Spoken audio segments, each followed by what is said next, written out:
Welcome to Duvet Diaries.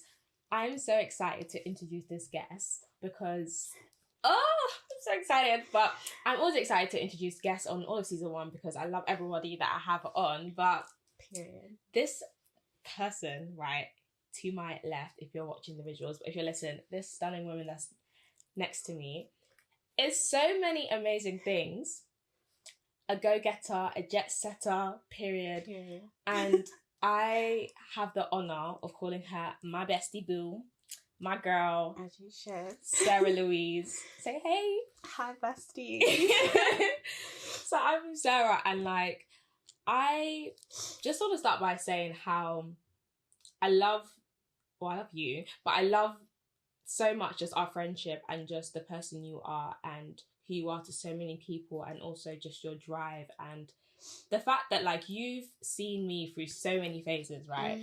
And through so many stages, and I think you've been such a consistent friend, and you've been so you're the definition of showing up. I feel like you show up for the people that you love, and I've definitely experienced that. So I appreciate you, and I hope you guys have a Sarah Louise in your life, because it's actually lit over here, so I'm sorry if you don't.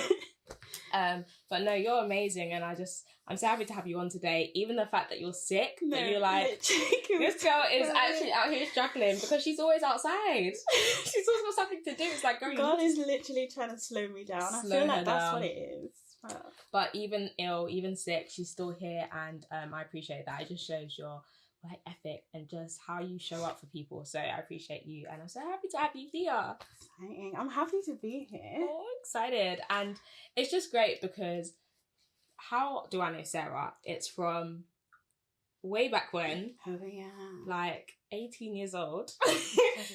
At university. What a time. What a time. And what a time we had at university as well. And yeah. I can't wait to just get into it all. But what I will say is that I think from university and throughout university and post-university and now, what has remained consistent is just us being ourselves and encouraging each other to be ourselves. And I talk about safe spaces a lot, through this community, this platform, and I feel as though we've been really good at being able to nurture that for each other and also push ourselves to be our best self. So I'm just so excited to have you on, and I'm so happy to be on here with you and just talk through what people don't even hear us be speaking about, the stuff we talk about. Yeah, I was gonna say this is kind of gonna be their insight into our FaceTime conversation, right? And I'm we're kind of bringing you guys in on a bit of the tea, you know, and the things that we talk about behind off camera and off the mic. But today we're doing it upon the mic, so you guys gonna hear it. But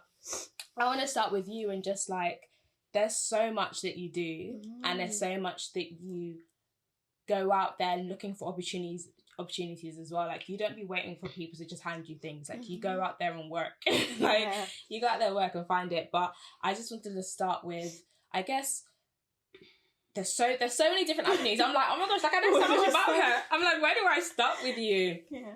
But I want to go back to, or start with, I guess, childhood you, and obviously you're completely stunning, you're gorgeous, but you've also not always been the person that's super outspoken and you've been a bit more reserved in your childhood. And I remember you telling me about that and me being what?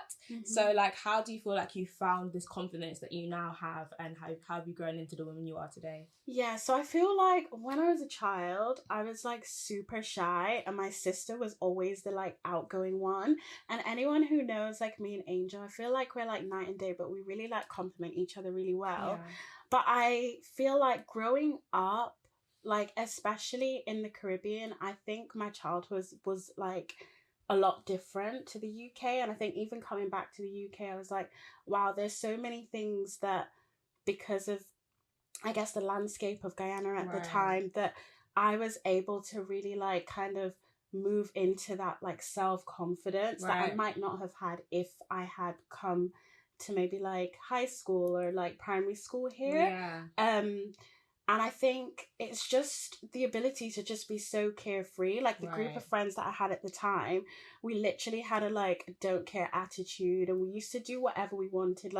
We decided we want to start going to a chess club at high school. We started doing that. Yeah. Then we were there was only boys at the time on the hockey team, and we were we just wanted to do something together. We started doing hockey. Yeah. So I feel it was just that we just didn't care. Yeah. And I think transitioning, coming back to the UK, I feel like there were so many things where I realized like, wow, like a lot of girls didn't have that same like sense of like confidence and like belief in themselves. And I think since then, maybe whether I knew it or not, I've always wanted other women to like feel that. So I feel like throughout everything I've been doing, showing up on social media, different projects that I've started, it's always been to like empower women. And also just having the mother that I have, like feel like she from day dot has been telling me, my sister, like how beautiful we are, how capable we are. So I think having that from such a young childhood, I feel like there was, in my mind, there's literally nothing that I couldn't achieve. Shout out Auntie Liv. No, literally, pick up Liv. Yeah, every time. So I feel like because of that, I've always had this like self-starter attitude to things. So if there was something that I wanted to do, I would just do it and figure it out along the way. Like I might make a plan as like, okay, this is what I might call it, or this is how I might want it to look like. But it was always like start it and then figure it out along the way. And I feel like there's a lot of things that I've achieved to date where it's like I didn't even think that was possible, but it just happened because I don't know, people seeing or tapping into like what I'm doing. And because you're a go-getter, and I think it's so key what you mentioned about, I guess childhood growing up in Guyana. Did you want to kind of like be a bit more specific about that and talk about when you moved and how long you were there for, when you came back? So I was like 8 when I moved to Guyana. So that's like primary school. Yeah. So just before like high school, stayed there for a bit, did like my exams. So I don't know what they call it here, but we had to do like common entrance in year 6, which basically, but it kind of like determines what high schools you go to. So we called them SATs here, in year 6. So did that, got into high school, and I was there until form 3, which is like year 9 in the UK. And then I came back, but that's primarily because my mum wanted me to come to university here. And how was that going from being in Guyana and like living up there, better weather, like just being in the sun? The one thing about Sarah, she likes to be where the sun is at. 100%. Like she's gonna leave, escape winter here in the UK and run to where there's sun because the ghetto. I cannot be doing that, guys. Sorry. Not full time, not 24/7, please. But how was that like going from being in Guyana to now coming back to the UK? And being in like secondary school here, like how was that like merging into that? Okay, so I feel like coming from Guyana, I was so rooted in my identity and sense of like self and where I've come from, and being like so closely connected to my roots. Like even the stuff that we were learning in school, we were doing obviously Caribbean history, we were doing social studies. So we were learning about like the indigenous people and like all the different tribes in Guyana and things like that. So I feel like that's when I say that I was so aware of like my identity and where I was from, it's primarily because of my education. And it shows that in UK, like when like, you know, Black people from the African and the Caribbean feel like there's a disconnect there, is because our history lessons wasn't centered around, you know, our history, or centered around the history that they're telling us, which is just slavery. And that's our only connection to it, which actually puts you into an inferior mindset very prematurely, before subconsciously, without even noticing it. So the fact that in Guyana the history you're learning about is actually about your people, and about like the whole, like a lot more than what I guess from the UK, our experience basically learning about history is completely different. So and that does subconsciously shape your perspective as well, definitely. Which is so interesting. Definitely. And I think that's really like echoed through like my work, because basically when I first came back to the UK, I had a really strong like Guyanese Creole accent. And my mum would always tell me like, oh, just try to speak properly in school, like try to speak properly.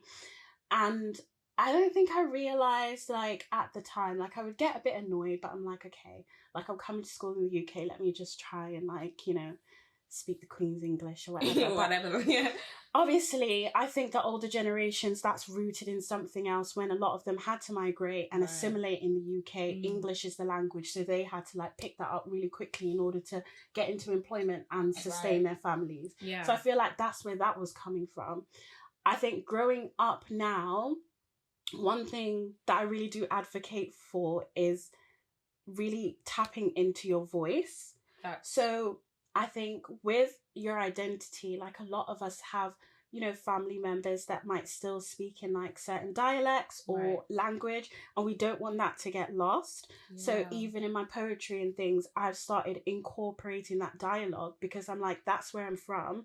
And okay, it doesn't sound like the Queen's English, but that's part of my culture and my identity. Part of me, yeah. I don't want that to get lost. Right. And also when I did start writing poetry, one thing that I found that really, really irritated me was that like when it came to like literary canonized works, it was all like, you know, like Keats and certain male cis white male writers.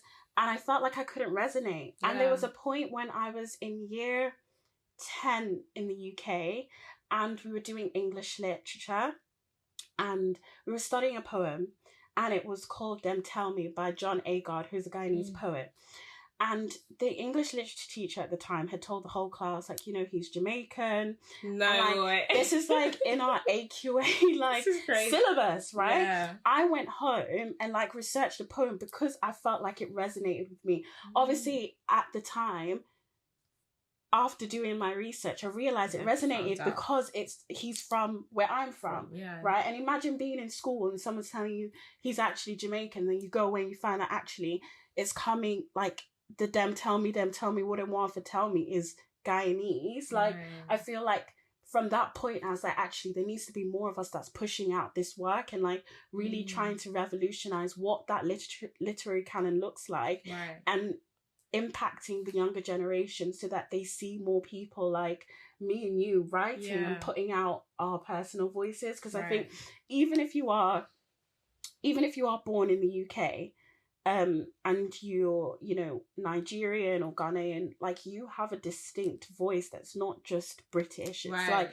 you know, like culturally, and even like the links to London, like there's so much that comes out of that, and I think it's really beautiful. And I have seen that. I feel like a lot more people in our generation are tapping into that, which I really, really love. Nice to see, No, I completely agree, and I feel like you covered a lot there. And I like by the way, it wasn't clear, so she does write poetry as well. She's a how would you not even categorize, because that's the word that I don't even like to use because I'm not really for putting people in boxes. But do you want to give the people a brief introduction into the things you do?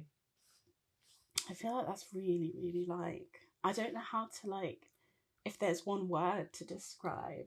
There isn't, but show them that there's commas in the titles. I feel like one, I'd say entrepreneur in like a sense. That encapsulates a lot, Yeah. A model. And also I'd say a poet. I think there's a period of time that I didn't want to call myself that, but there's power in calling yourself something. And affirming who you are. Yeah, exactly. It's because you've got to affirm it, so then society doesn't tell you who you are. Let you be the one to... Published at that, actually. Period. Published poet. Yeah, amazing. You do like so many things. I do so many things. I'm also like on the board of directors for a charity in Liverpool. A Good Chance Poetry Fellow. Like I feel like there's like so many like different titles. Right. But I think the main thing is that if I want to do something, I'll do it. Yeah, period. That's like what underlines. This is important. And I know you mentioned that again, going back to your childhood and like your mum affirming you and like who you are, and like now you've got like such a voice that you use. And also it's not even from only when you speak, it's your aura and how you present yourself. Like you present yourself as so confident and so outgoing, and so like you know that you're beautiful, like and you know that you're that girl, and because you are. And it's like, but it's what you exude out, because there's so many gorgeous girlies out there, but like if you don't feel it on the inside, it's never gonna like, it doesn't matter what everyone else says because you don't feel it on the inside. So where does that, how do you keep, or what would you tell the girlies out there who are stunning and, you know, but they just find it hard to like present themselves, or feel as though like there's a certain way that they need to look if they want to go into modeling, or they just don't feel that they're at the point that they should be at in terms of their self-confidence. Yeah, I think self-confidence is such a big thing that I feel like a lot of people struggle with in general. Right, for sure. A lot of the stuff I do, like, yes, it might look like I'm just putting myself out there, but the main reason, like, my why is really for the girls to like basically inspire them to show up as their true selves every single day, regardless of what that looks like to other people. And I think that it is really hard when you have all these societal ideals and things that people project on you. And I'm not even talking about just like strangers, it can be family. Yeah, for We've sure. had discussions where I've told you that like I think me being like a curvier girl, and sometimes I guess the way I dress, like in terms of like my fashion sense, or the way I choose to show up in society, can sometimes be seen a bit, I guess maybe sometimes the older generation just don't understand it. And I've always tried to really, I think because there's not really been a space for like tall, dark-skinned girls that look like me. Like, it's so hard when you're like scrolling on social media to see people that look like you, that are into fashion, that are into beauty, that are doing what you want to do. I just really wanted to fill that gap in a sense. And I think that's for people who maybe are, you know, suffering with some like self-confidence issues, then I think sometimes it's rooted in that, the fact that there's not a lot of us, you can't see a lot of yourself in other people. So it's really hard to really tap in and be like, actually, I am that girl, I am really beautiful, irregardless of all these things that society are kind of like trying to push on me as like the beauty standard or the ideal. Facts. And I think always talk about representation being important, right? But I think it's also what the lack of it does, and it's the effects of what it can cause. Like, yes, there's one thing, not seeing people that look like you or that you can identify with, but the lack of that, and the lack of that presence, like in the media, would then make you feel as though showing up as that is just not acceptable. Because if it's acceptable, why is it not there? Right. You know, so when you don't see yourself, it's like, oh, so that means maybe I can't, you know, be a swimwear model because, you know, I don't have the body type for it, and the people that I do see wearing it don't look like me, so clearly it's not acceptable for me to wear it. So, and also, like, I think the over-sexualization of women who are curvier, that is like, there is for such a long period of time I would never post a bikini picture just because I thought, oh, this is going to be like sexualized or received in that way, based on familial perceptions and things like that. And the moment I started posting it, it was never to be like, oh, look at me. A lot of my pictures are unedited. I have like hip dips, like stretch marks, everything. And it's just kind of to show girls that like, I have a real body. Yeah, this you is have me. a body. Take like, me as I am. I don't take you you know at what all. I mean? Yeah. Like, wear your bikini if you want to wear one. Wear a swimsuit. Wear whatever you want, and just be your true self.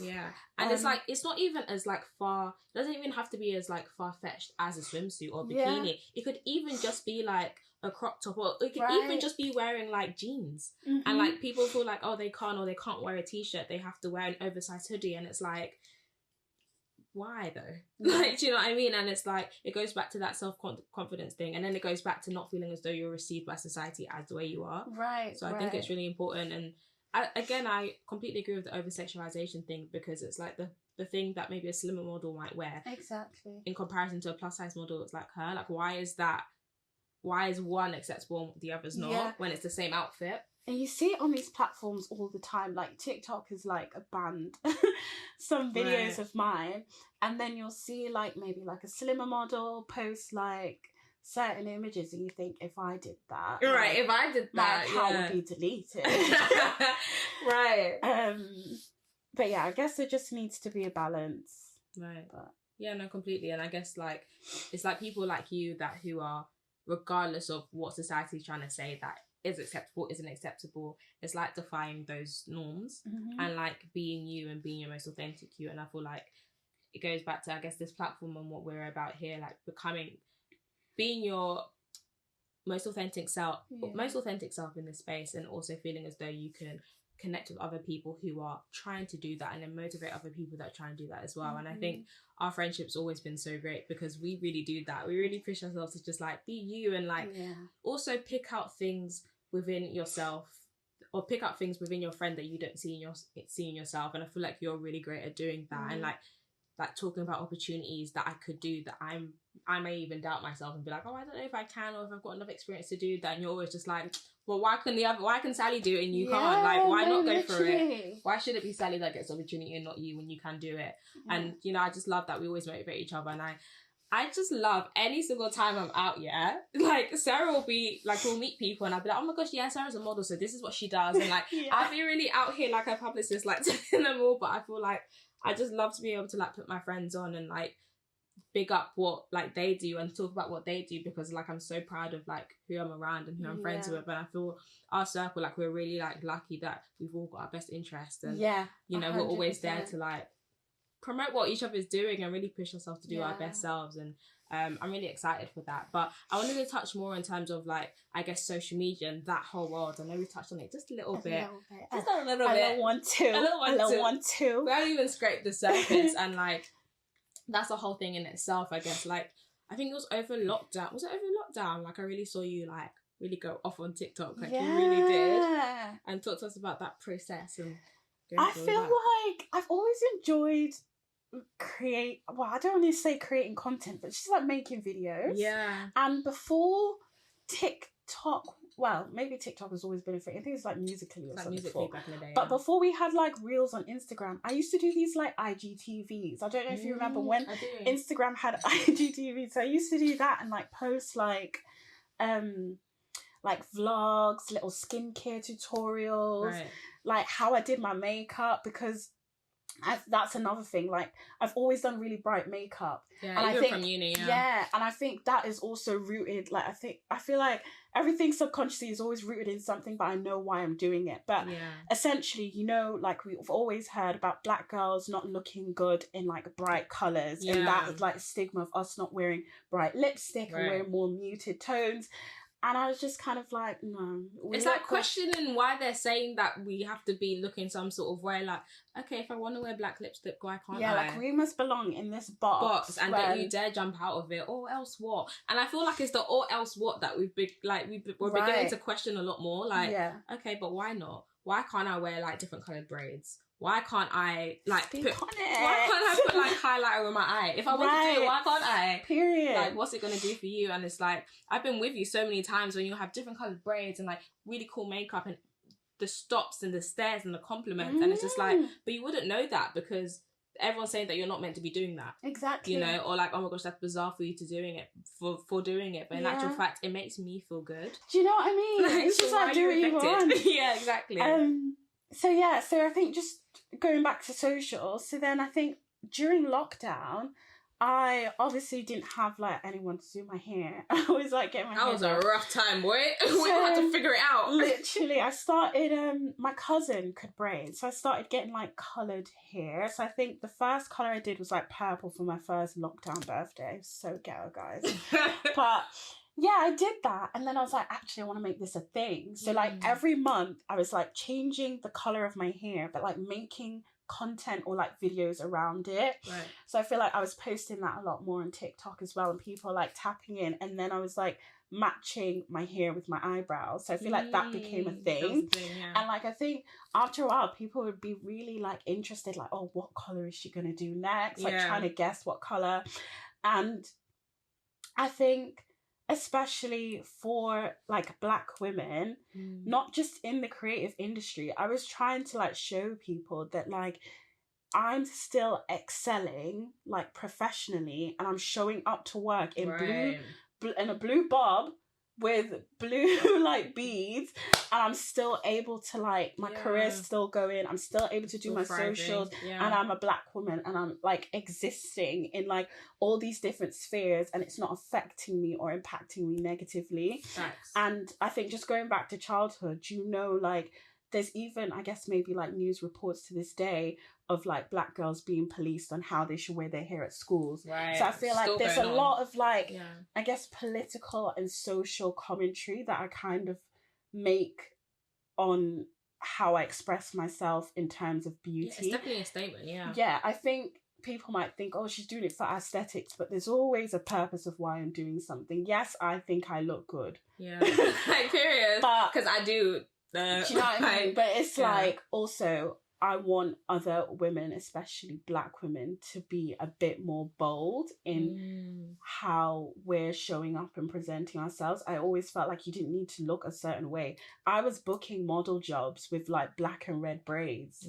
So it's like, you could get signed by an agency and they're like, oh, you need to be like really plain, like you need to just, but it's like, no, people will be attracted and, you know, want to work with you irregardless, because that's you as a person, and that's you showing up as your authentic self.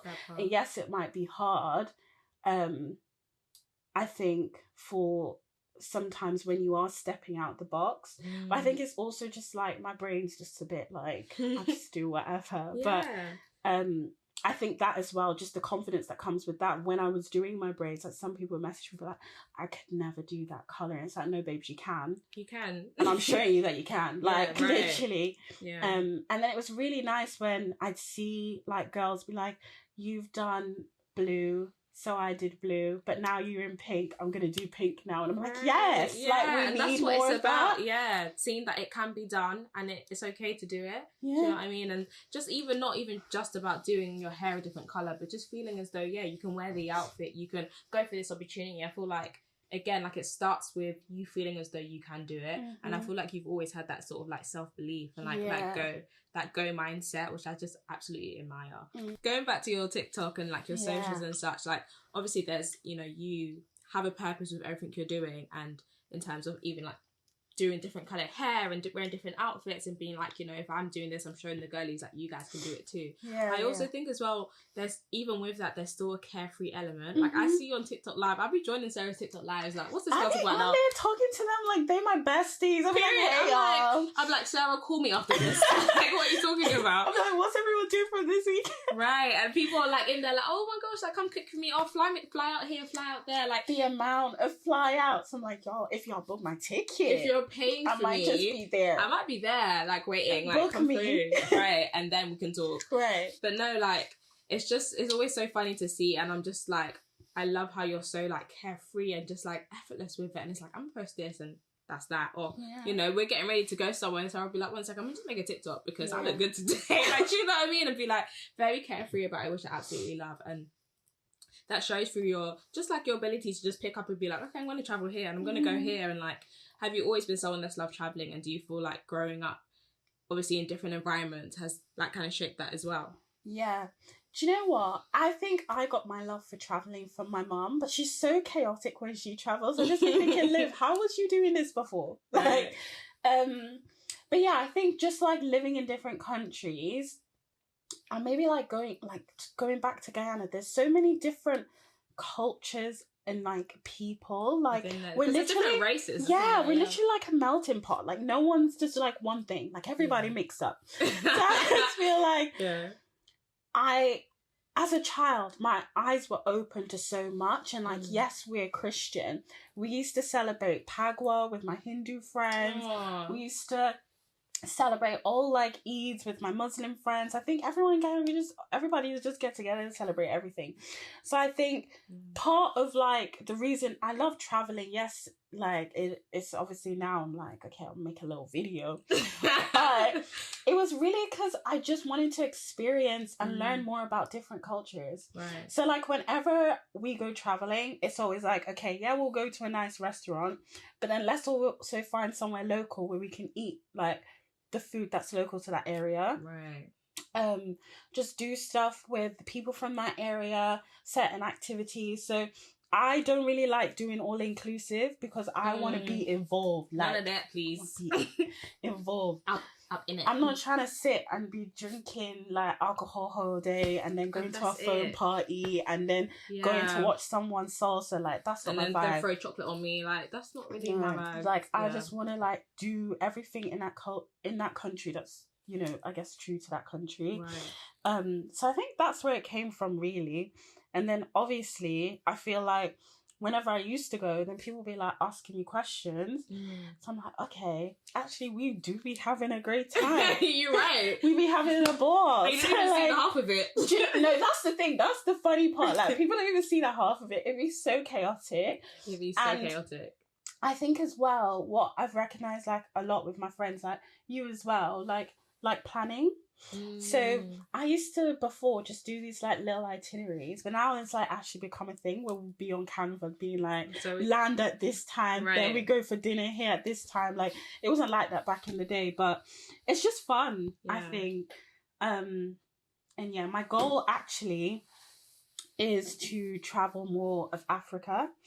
And I think that there's been so much like stigma placed on Africa from the European, I don't even know what to call it, you know, just like influences there. Yeah. That I just want to kind of like flip the narrative. Like, Africa's beautiful, and there's so many different countries that I think it would just be nice to just visit like different places and like really hone in. And like, coming back to my TikTok, like there's so many people that tap in from so many different African countries. Have you seen the people in their comments like, huh? I'd be like, yes, Sierra Leone, I'm gonna be there. Like, okay, we're going to South Africa. Okay, cool. Do you know what I mean? Pull up on me. Right, yeah. But yeah, I'd love to, and just like experience what that is like, to be fair. No, it's not completely. And I think as well, like when you're talking about just doing things and like people like tapping in like, oh my gosh, like that looks so cool, and like these lot do not know the half of it. I think it goes back to when we were in university and my God, with Snapchat. I think about the things I used to post on my Snapchat story, public, just pon domains for everyone to see. This is right. I think we just genuinely didn't care. We did not care. Like, it's okay. I care so much more now, and like Sarah's always having to like question me and be like, Liz, why do you care? Yeah. And you're like, you're right. You're right. And like, we truly didn't back then. We like, didn't. It was just very much just like, we're doing this, we're having a good time. And I feel like the people around us will be like, oh, like these lot are acting different, or these lot like are always up to something. Like, it was like, I loved our university experience because we made it our experience. No, genuinely. Like, I don't regret university at all. Yeah. Or like, because I've realised that just the way that we were at uni, obviously I had inklings of it before, but the group that we was in, we were all very much the same. Yeah. So I feel like that really like was almost like a foundation. Right. For us just to continue just being our true selves. We were like, okay, if you guys feel a type of way, if you don't, whatever, you're tapped in. Like that's what it was. We'd be like, okay, right, cool. Right. Like, I literally don't care. Do you know what I mean? Sarah's never cared. I literally never cared. But Sarah, whatever. She's like, girl, I don't care about that. Don't come with me. Sarah never cared. If you like it, you like it. If you don't, you don't. Right, but I feel like, do you know what the thing is? I feel like I'm always in like that positive mind space where I never think like, oh, they're judging me. I just be thinking like, yeah, they love it. Like, they're inspired. Like, I'm just be thinking about it in a positive way. Sarah will be like, oh my gosh, they're gonna like, I feel like they want to do this. Like, that's all I'm thinking. Yeah, she'll be like, Liz, they're not judging you. They want to be you. No, honestly, I always tell you that. Yeah, you literally, do, think about it in a positive way. If people are tapping in, yes, they might not verbally say, like, message you and be like, oh, what you're doing is so great. Right. But I think ultimately, you have a lot of people that are like silent lovers of what you're doing. Yeah. And I think, well, I don't think, I know. Put this out there. I just think that a lot of people kind of focus on like, oh, they hate me, or you know, no one's like really like gelling with what I'm trying to do. Right. But really, that's not the case. People can consume what you're doing, and they might support you. But it's just like they don't have to say every single time they're supporting you. Yeah, and even if they're not supporting you, then they're not your audience that you should care about. You want people in your corner, you want people in your community that are actually rooting for you. And if they're not, then the content you're producing is not for them, and that's fine. Yeah, you just need to sit in like positive space. Not everyone hates you, it's okay. Right. No, literally not everyone hates you. It's okay. Not everyone's an op. No, not everyone is an op. Not everyone's actually an op, and it's like, yeah, evil eye might be real, but is that the only eye we're gonna focus on? Do you know what I mean? Like, let's just not. You gotta focus on where you're getting to. Yeah, exactly. Focusing on the wrong things. Yeah, focusing on the wrong things, which is so true. But yeah, to go back to like, I guess university and like a lot of like the social media things that are popping now, like, it's kind of, we always say to ourselves, we should have been, the way we're using Snapchat, we should have been doing that on Instagram. Can we talk about that for a second? Because if I had a regret at uni, maybe it's that, because what was I doing, please? We was wasting time. Because now I'm back on Snapchat, we're trying to double down on my audience. And we had the people tapped in 4 or 5 years ago. From the point where I even deleted the app. I was like, I'm not using it. For a good few years, yeah. And now I'm there because I'm like, people is making money off the app. I'm back to it again. Like, I'm not, like, literally, people might think I'm on Snapchat doing chatty pay. And we're like, people is making pennies. Bread. Yeah. I literally screenshotted and showed you, didn't I? I was like, literally, the girlies are making money off Snapchat. So, you know, yes. There's money to be made. There's money to be made. It's actually insane. But I do love how, again, like, carefree, like, we were. And also just our experience in general. Like, I feel like I keep referring to it, but I'm not talking specifically about what it is. It's like, am I even talking to them or not? I'm just talking to you. Do you know what I mean? It's just a FaceTime. Yeah, literally, a FaceTime. Mine is always FaceTime.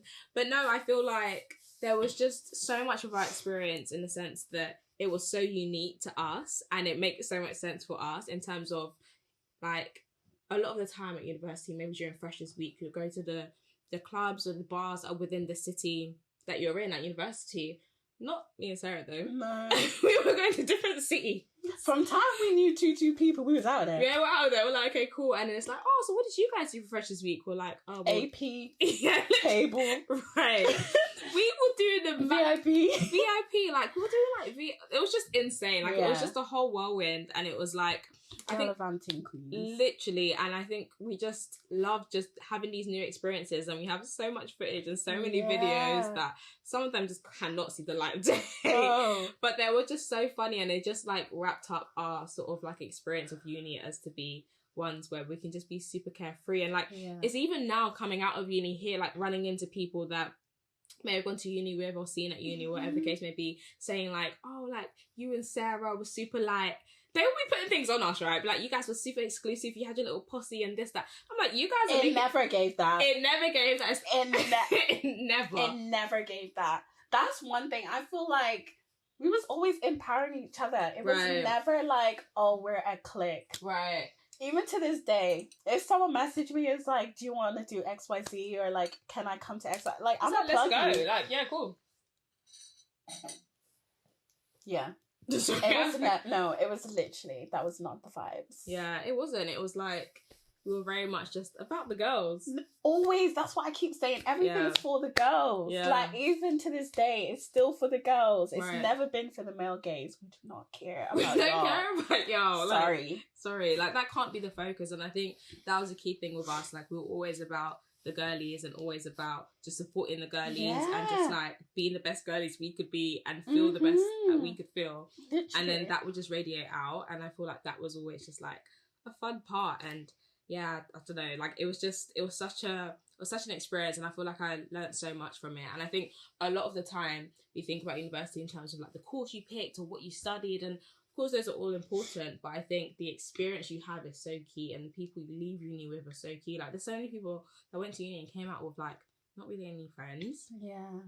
Or came out feeling like they didn't really have a good experience. I've heard that, you know. I'm so sorry to you, man. I had time. Yeah, and it's like, I think a lot of that was to do with the people that I was around, and I think it's because we knew quickly, you know, obviously during freshers, people are like, oh, you meet friends and you lose them. Yeah, and that just happens. Like, that's natural. But I feel like as soon as we got it, we were like, yep. Yeah, good cool. to go. Yeah, because I feel like you go to university, you need that little like buffer time where it's just like, okay, just feeling people out, figuring it out, whatever. Because like, you're thrown into like a whole new environment of different people with different walks of lives. And like, that's the time that you're doing that for the first time, really, away from home. Yeah. So it is like new people that you're coming across. But when you find your people, and if you're lucky enough to find your people, it's just such a whirlwind, and it has been for us, and it's just been the most amazing journey. And I'm excited for. Do you still see like some of those traits from uni, like in yourself today, like echoing maybe like throughout your work, or just how you like show up? Yeah, a little bit in terms of like when we were doing all the things that we were doing at university and like having fun and just like traveling, going to Croatia, whatever. I was always like posting it on Instagram and like posting stories about it and this and the other. Not because of anything, because especially back then, I think Instagram and stuff was just picking up. Yeah. Or like it was just before that. So I was just posting that kind of stuff and then realizing, as you said, like people are tapping in and like would be asking me questions and be like figuring out, oh, where is it that you're going to, or where is this, or where did you get that outfit from, or just little things like that. And then it was making me realize like, oh, like people care to see this from me. And then I guess it made me then figure out more into sort of like the digital marketing aspect of a career, and then going into like branding, which I didn't even ever consider. Whereas, because for me, I went into university thinking, oh, I'm just coming out as a journalist. Like that's all there is. And cut to coming out of university, and then my first job was in digital marketing, which I had no idea would have been the route that I was going to take before going into uni. But it was through the process of uni and through me doing social media. I don't even know what that meant at the time, but it was very much just like posting the things I like to post and trying to do things in a cute little aesthetic way, and like you know, like those kind of things I felt like started and were like birthed through uni and like continued on, and coming out of it has like transitioned into pretty much the stuff that I'm doing now, which has been nice to see. But I'd flip that question on you and like ask you the same. I think definitely like the carefree and the carefreeness and the spontaneity, like for sure. I feel like I was like a little bit like that before, but I just think uni kind of like catapulted it into like I'm gonna just do whatever whenever because I can. Period. And then I think maybe just like recognizing, like obviously at uni I started Society of Queens, but that was like third year, and I feel like that was really maybe like the beginning of me starting to do like little projects, of just things where I'm like, okay, I have this idea, now I want to execute it, and I think that's the key. You know how people say like you never start and like it's perfect, I feel like I did that and I was like, okay, this is how this works. Had a couple partnerships, did a couple collaborations, and we got some funding and things along the line. We no longer do it, but I feel like it was such a good experience because when I started to do other things, like just having done that, I was like, okay, now I know how to do it better. Right, exactly. And I think that's what happens every time. So like even you saying like how you were like doing like videos and stuff, like when we would go away. Now, when you look at your content that you're making for like TikTok, Instagram and stuff, it's at a certain level because you've been doing like some like aesthetic stuff back in the day, but now you're like, okay, this is what I want it to look like, and it's refined because you've been had that practice. And I think that's what sometimes people don't see, is that it takes a while to get to a final. Well, you're not even at the final. Not even at the final destination. You're still working, but it's a process as well. And like just because one thing, I feel like that's the thing. People will start something and think, oh my gosh, this didn't work out, so that then means that I need to like call it quits and it's not for me. But in actual fact, it's like, no, you needed to start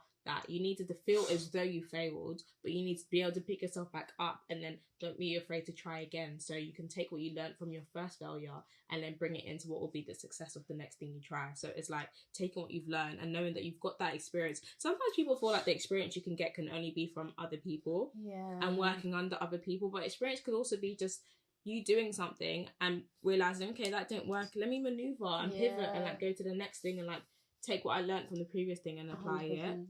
I don't even think I see failures as failures. I just be like trying things. Like if it don't work, then it don't work. I don't really care if people seen it, because I think that's another big thing that holds people back. Perceptions of like, oh my god, they've seen me start this thing and it didn't work out. Okay, like, do you know how many people might have started a brand and changed the name or like locked it off and even gone in like completely different sphere? Like it's completely okay to start. Like at least try.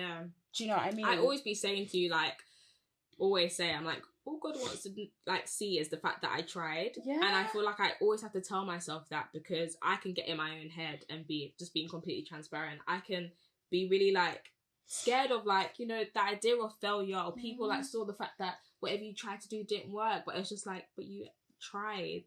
And it's because you tried and because you're willing to try that like it will work out for you, you know. And it's just about that pivot and that maneuvering and to just trying things, like just be willing to try, you know.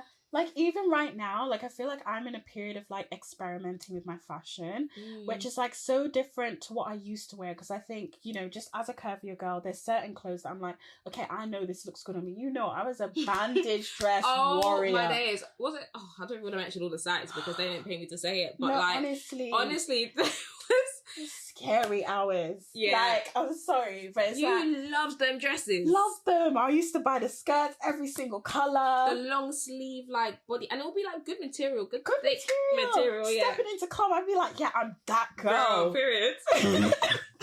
But you actually had a bondage to match that material. I'm sorry, like, no.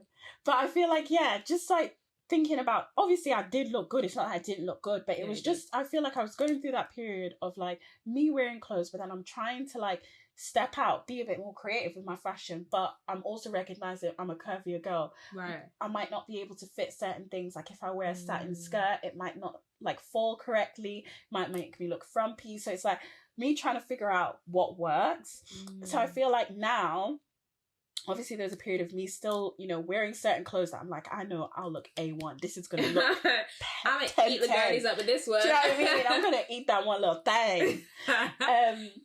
But then now I'm like, actually, I'm really interested in like shapes and like doing DIY, like thrift flips and just like being a lot more creative. So there's a lot of things that like either in my wardrobe that I've like put together from like different things and stuff that I just feel like, okay, this might look cool and I'm just gonna figure it out. And I think that is an area where I'd be like, I'm trying, but I'm not scared to like, I'm not gonna go a whole year without posting on Instagram because I am not where I want to be in terms of fashion. I'm like, y'all gonna figure it out with me. Yeah, you're gonna like, walk me on this journey. If you like it, you like it. If not, then I feel like I look good at this point in time. Right. And like literally the other day, someone messaged me on Instagram, like randomly, like this girl, I think I went to school with her, like primary school in Guyana. And she was like, you've been looking really good lately. I really like your style. And I was just thinking, do you know what? I'm literally trying to figure this thing out. And you just made me feel really good. Yeah. I was like, thanks, girl. But that's what I mean. Like, you don't know who your silent lovers are. Like, people can be tapped in and not necessarily saying, oh, you look great every day or you're doing amazing. So and you don't need that. You just need to keep posting because you're inspiring at least one person. But can some of the silent lovers stop being outspoken lovers and actually tell me you like what I'm doing? Because I like to hear it every now and again. It's just like, give me some sort of like, if you're feeling the ting, tell me you're feeling the ting, innit? Maybe you need to go live on TikTok. Them guys be saying, are you married? Like, I want to marry you. Are you married? That's the right price. Gassing you up. No way. No, but no, it was so true though. Like, you never even know like who is like silently admiring what you're doing and like what your willingness to be free and express yourself, how that actually uplifts someone else. And it's so true. Like sometimes we do forget like there are people that are just admiring from the sidelines and it's like you shouldn't stop what you're doing because you don't even know the impact that could have as well. And like, and even for you, like if you like it, then whatever, man. Exactly. If you like it, I love it. Okay, no, if you like it, I love it, period. Literally. So let people be, let people do whatever they want. Yeah, exactly. And I feel like that is just the motto, like just living life for you and like doing what you want. And like we all say our vibe right now is living life because it really and truly is. I think especially like this time, like what better time than your 20s to just live it like for you and feel as though then you're going to enter in your 30s feeling like, okay, I've had so much time and like taken the time to like really discover who I am. Because I talk about authentic self and like being your most authentic you, but you actually have to like go through like the journey to find who that is, because that differs for every person and like you don't even fully know who you are, you know, if you don't take the time to discover that. So I always think it's so key. And I think a lot of the things that we might look back at and be like, oh my gosh, maybe I regretted that or maybe I cringed at that, like that is all like you've journeyed through all of that to get to where you are today and the person you are today. And it's about embracing who you are, flaws and all, as cliche as that sounds. But no, I've loved having you on today, and I know that we soon gotta wrap up, but obviously every episode we do diary prompts. Okay. So I'm gonna read out the prompts and I want you to repeat them after me. Okay, so cool. Let me read it out real quick. The first prompt is, Not me building up suspense. I say the same ones every single episode. It's like, girl, please memorize this. Okay, the first one is, I wouldn't be the person I am today without. I wouldn't be the person I am today without... Do you want to look in the camera? Look at me, look at the camera, just say it to whoever, girl. Okay. I wouldn't be the person I am today without my mother's guidance and prayers. Oh, wow, yeah. I feel like whenever I'm going through a tough time or experiencing a lot of good things in my life, I can always like trace it back to my mum. I think she's always been like giving my sister and I tough love, but it's always been in our benefit. Yeah. You know, sometimes I'll be like, girl, you're doing a little too much. Like, I wouldn't be the woman I am today if it wasn't for her. And definitely her prayers. Because, you know, sometimes you be out and, like, I don't know. There's just something powerful about a mother's prayer. Yeah, facts. Like, they be, like, thinking about you and praying for you all the time. And there's maybe situations where it might have been, like, unsafe or... you know, just whatever you're going through, and just knowing that someone's like always like got you like that, even if you might not have sat down and said to God, you know, like, hi bestie. Yeah. I just wanna, like, the times when you've been a bit like mute from God and where you should really be calling on him, it's like, well, my mom has got me and she's praying on my behalf. And, exactly. Yeah. Love that. Shout out Auntie Liv every single time. Period. The next prompt is, I feel the safest when... Goddamn, that's so deep. I'm a deep babe. You know this.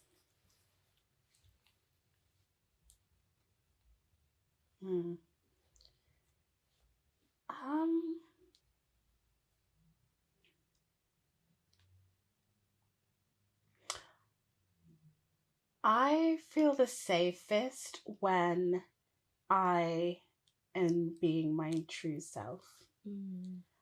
I think that when I'm around people that I can just be as pure and unfiltered and not feel like judged, I feel like is probably my safest space. People that just get it. Because I feel like the way I think and do things sometimes can be a bit like erratic and unusual.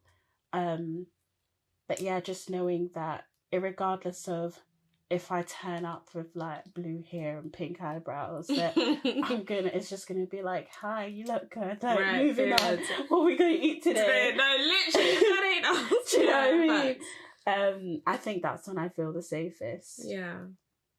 Yeah, I think if I just feel a little hint of like, oh, I don't know why she's doing that, whether that's from family even, I just feel like, yeah, you can get left behind too, babe. You can go there. Like, I'm not gonna do that because I just want to be able to just be me. Like, I don't like being put in a box. I don't like people trying to like mold me into something. It makes me feel really uncomfortable.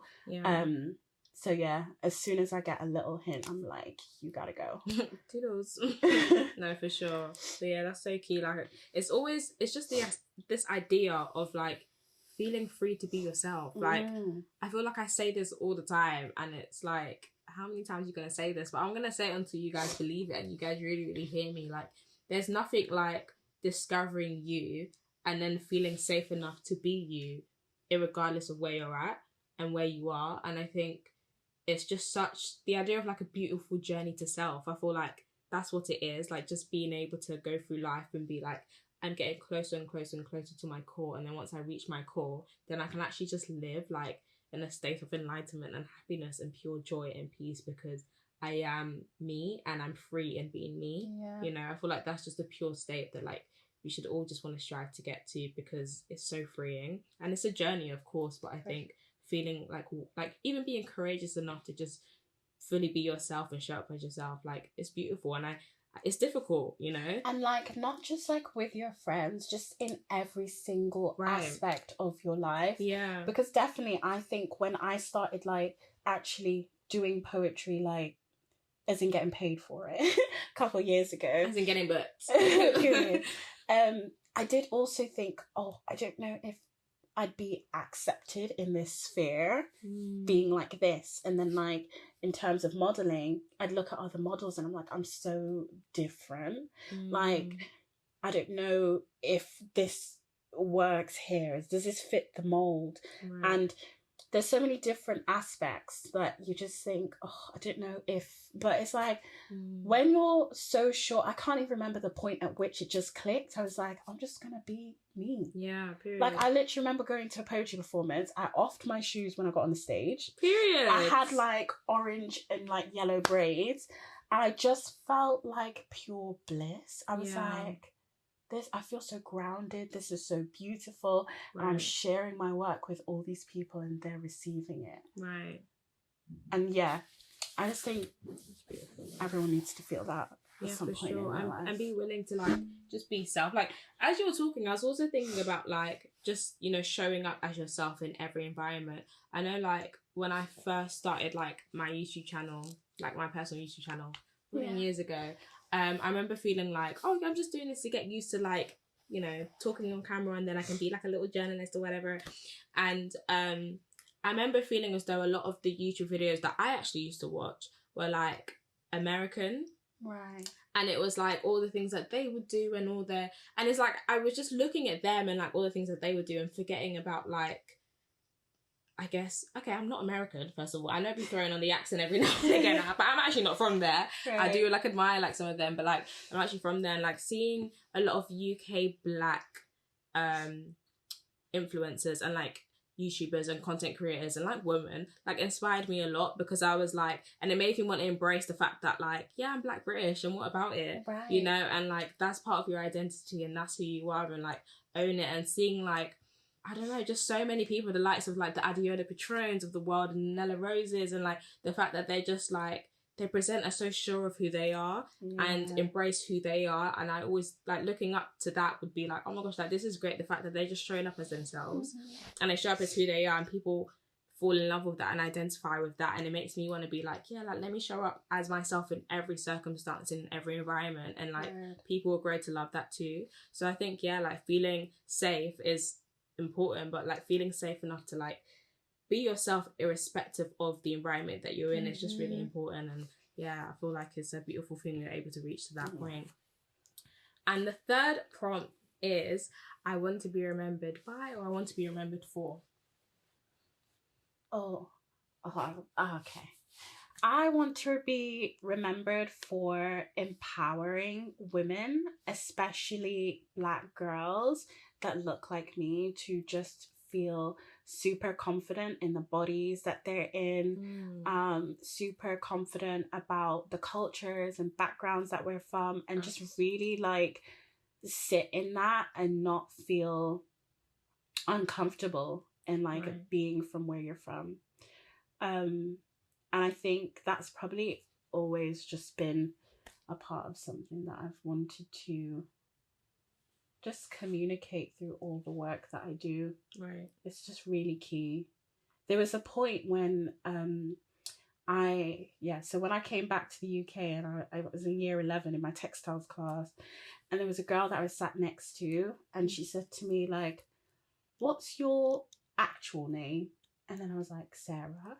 And then she went, let's say her name was Susan, I'm not gonna say her name. She was like, my name's Susan, but my actual name is like 11 letters long, or like something like that.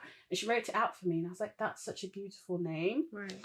And it's just, I guess just that comes back to the assimilation, like coming into the country and thinking that you need to have like a name that's palatable for other people. And for the teachers, like names are such a big thing to me. When people get people's names wrong or don't make a conscious effort to pronounce it properly, it gets on my nerves, because there's, especially coming from our backgrounds, African Caribbean backgrounds, there's power and also like deep meanings in some of our names, which is really beautiful. Right. And I think to mispronounce it, or to not even attempt to try and pronounce it properly, that's erasure of our identity. Facts, yeah.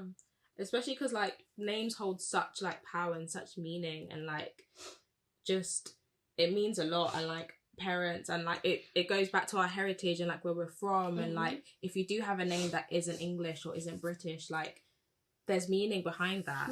And it's almost like you don't want to erase that because that's where you're from and that's who you are. And I feel like, yeah, I'm completely with you in terms of there was a whole thing right in class when having like kids getting embarrassed because maybe teachers couldn't pronounce their names properly, and like, or they didn't have a name that seemed to be digestible for, you know, like people to pronounce in the UK. And in actual fact, it's like, be proud of where you're from and be proud of the history with your people and your culture and your heritage, and your name has power in it as well. And like I always say, there's like, you know, there's power in the tongue and there's power in names too, because it's like, you know, obviously different cultures have different things with their names and such, but it's like it holds a lot of weight. Yeah, no, definitely. And it holds a lot of meaning, and it's like, you know, I believe so much in just, power in the tongue and power in what you profess. And like, you know, I think it's so beautiful when a parent gives you a name, and especially if it's a name in another language and it means something, like they're trying to profess that over your life, and like what they want for you and the goals that they have for you and the dreams that they want you to aspire towards. And, you know, like that's your name, and it's like you should hold that near and dear. And it's so heartbreaking, the idea of even people feeling as though they want to hide that away. So it's like, you know, but it's the education system, like you know, it has nothing to do with like children in school, like it's not their fault at all. But I just think like, systematically it needs to just be a more emphasis on being a lot more inclusive, like in terms of like the verb, and not just saying we're inclusive, right? Like I said, doing work. So let's actively try to be that, and actually succeed in doing that.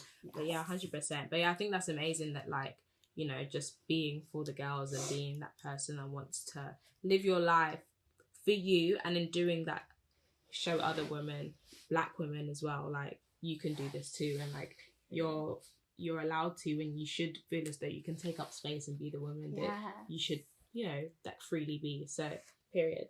But based on our conversation today, if you were to write a diary entry to any version of Sarah, so it could be Sarah that was moved back from Guyana to the UK and is like in a whole other environment, or the Sarah that was finally like, I'm gonna go for bugging and I'm gonna rock it, or like the Sarah that's like, I'm gonna actually try out doing different hairstyles and trying different outfits. Like, what Sarah would you speak to, and what would you tell her in your diary entry? I think I'd speak to the Sarah who just graduated uni 2019 before lockdown/border lockdown. Right. What would you tell her, girl? I would say, dear Sarah. Yes, I love this. Like, dear Sarah. Yes, dear Sarah. You're the only one to have done this. Dear Sarah, the days that you prayed for are going to unfold before your eyes. Amen. And I think I'm saying that, but I feel like things that I prayed for probably like, and thing compared to what I've done is like right. It's so like far apart, but because I think at that point, I'd say 2019, 2020 is when I kind of got a bit more focus. Yeah. I feel like before that, it's like trial and error. But then around that time, it's like, okay, this is what I know I want to do. Like, this is the lane I want to go down. How am I going to get there, kind of thing. Yeah. So, yeah. And just being willing to go down different lanes as well. Like, that's such a beautiful diary entry. And it's like so true, because like we're living in answered prayers, and even things that we didn't even consider that we would do, like we're doing it now, and like, you know, like on the podcast, and like going for it. And even the things that we want to do, we even shout out Heartbreaker Hotel, stay tuned, period, shout them out every time. Like, just all the things that we want to collab with, and our friends that we see doing amazing things that we want to promote and like share, put the spotlight on as well. Like, we're actually actively doing that and continuously pushing ourselves to like go down different lanes and be free enough and willing enough to do that. So big up you, man.